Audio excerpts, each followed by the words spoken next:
Article 14 discuss कर रहे थे, तो इसमें आर्टिकल 14 से रिलेटेड जो अपवाद हैं, एक्सेप्शंस हैं, उनको डिस्कस करेंगे।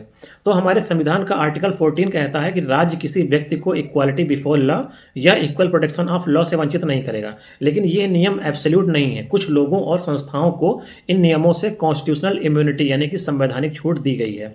जैसे प्रेसिडेंट और गवर्नर को इम्यूनिटी दी गई है आर्टिकल 361 के तहत। तो भारत के राष्ट्रपति और राज्यों के गवर्नर को उनके पद की स्वतंत्रता और गरिमा बनाए रखने के लिए कुछ विशेष लीगल प्रोटेक्शन दी गई है। जैसे राष्ट्रपति या गवर्नर अपने पावर्स एंड ड्यूटीज के प्रयोग के लिए किसी भी कोर्ट में आंसरेबल नहीं है।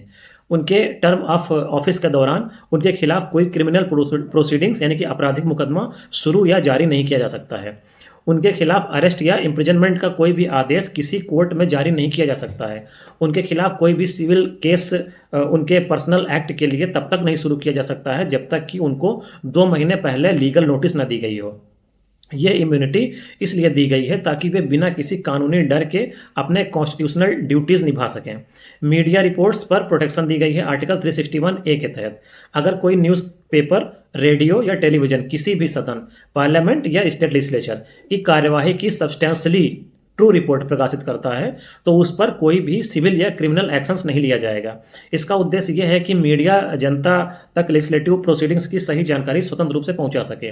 फिर मेंबर ऑफ पार्लियामेंट यानी कि एमपीज को प्रोटेक्ट किया गया है आर्टिकल 105 के तहत। किसी भी एमपी द्वारा संसद या उसकी किसी कमिटी में कही गई बात या दिए गए वोट के लिए उसके खिलाफ किसी भी कोर्ट में लीगल एक्शन नहीं लिया जा सकता है। यह प्रिविलेज इसलिए है ताकि सांसद बिना किसी डर के freedom of speech in parliament का प्रयोग कर सकें।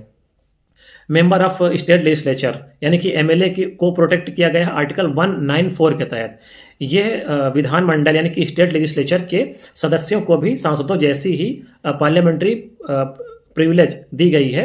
उन्होंने सदन में जो कुछ कहा या जिस प्रकार से वोट किया उसके लिए उनके खिलाफ कोई लीगल प्रोसीडिंग नहीं हो सकती है। यह प्रावधान लोकतंत्र में free expression inside the legislature की सुरक्षा करता है।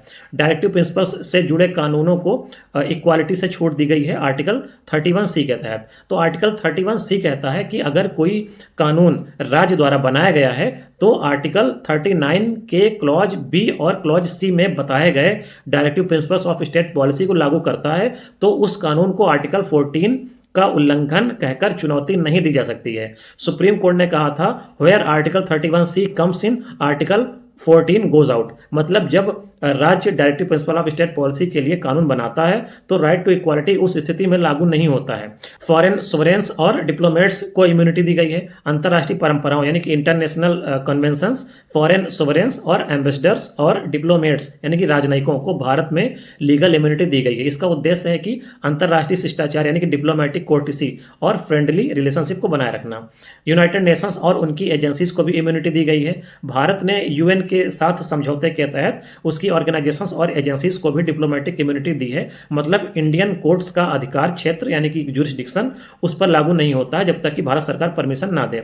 इस प्रकार आर्टिकल 14 का सिद्धांत बहुत ही व्यापक है लेकिन एब्सोल्यूट नहीं है। कुछ विशेष पदों और संस्थाओं को उनके functional independence, protection of democracy और इंटरनेशनल डिग्निटी बनाए रखने के लिए कॉन्स्टिट्यूशनल एक्सेप्शन दिए गए हैं।